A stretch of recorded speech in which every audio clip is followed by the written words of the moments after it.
Hi guys! Welcome back! This is Larnie again and you are still watching on my channel!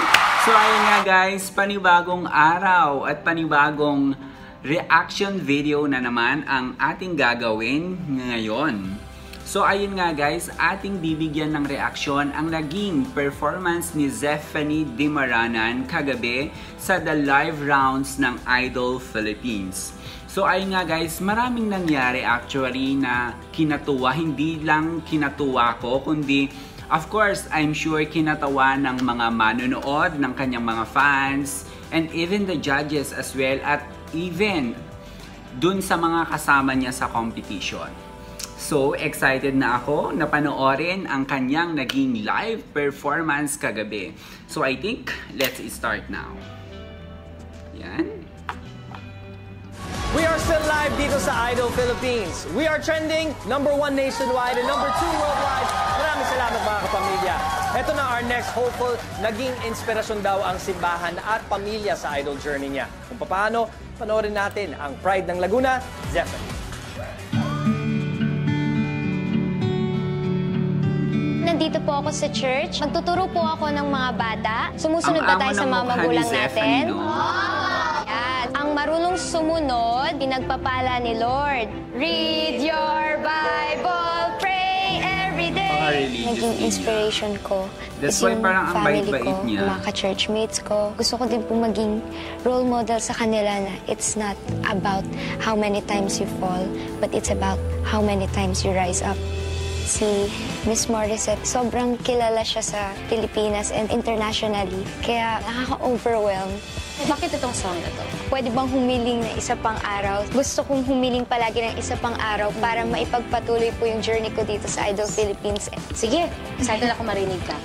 Dumadaan ang araw. Ayun nga guys, kakanta siya ng isa pang araw ni Sarah I think it's really making your own sound. Si Zephanie, ang challenge ko lang sa kanya ay dapat mahanap niya yung sound niya and hindi lang nagtutunog na nagko-cover lang siya ng kanta. This week po, mas ile-level up ko yung performance ko at i-apply ko po lahat ng mga tinuro sa akin ni Ate Morissette. Ayan na guys!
Ubusin ka ng oras. Pwede ba humiling sa mga araw na ikaw lang ang kasama? Kulang na kulang ang panahon, di sapat ang meron tayo ngayon. Pwede ba humiling isa pang araw? Proud na proud si Lance. Sa pagsikat ng araw, ikaw ang aking habang.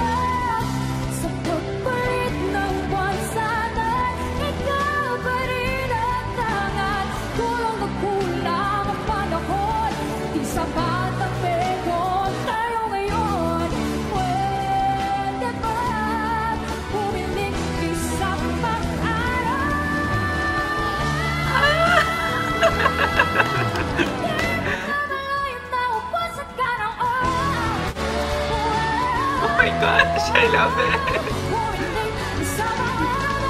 Si Vice so tuwang-tuwa.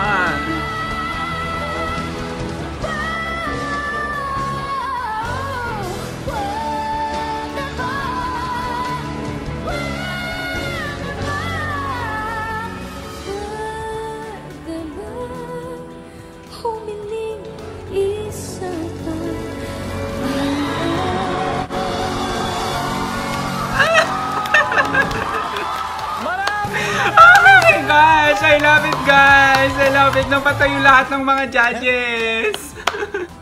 Oh my gosh! I'm so happy, guys. I'm so happy. So, ayun na nga, napanood na natin yung naging performance ni Zephanie Dimaranan kagabi sa live rounds ng Idol Philippines. Guys, nangilabot ako, oh. Tumayo yung mga balahibi ko. Sobrang galing, sobrang galing. Tapos, to the point na pinaglaban talaga siya ni Vice Ganda sa mga judges. Kasi nga, according to Vice Ganda, parang hindi siya masyado bet during the time. Pero itong si Vice, parang nakitaan daw siya ng parang, alam mo yon, yung mamahalin ng tao, which is true kasi ngayon, sobrang mahal na mahal siya ng tao kasi nga, sobrang galing din nung pinakita niya. And even, actually, yung pangatlong week na to ng live rounds, at dun sa 3 week na yon is every week, she keeps on improving and improving. Sobrang galing, guys. Oh my gosh, I'm so happy.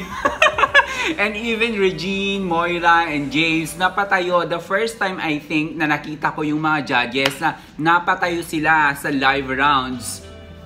Sobrang galing lang. So, every time, guys, na parang week, siya talaga yung inaabangan ko every week. Dalawa sila ni Dan. Pero siya talaga yung bet na bet ko na manalo. Kasi sobrang galing niya, guys. Tapos, yun nga, parang meron siyang meron siyang aura na talagang mamahalin ng tao.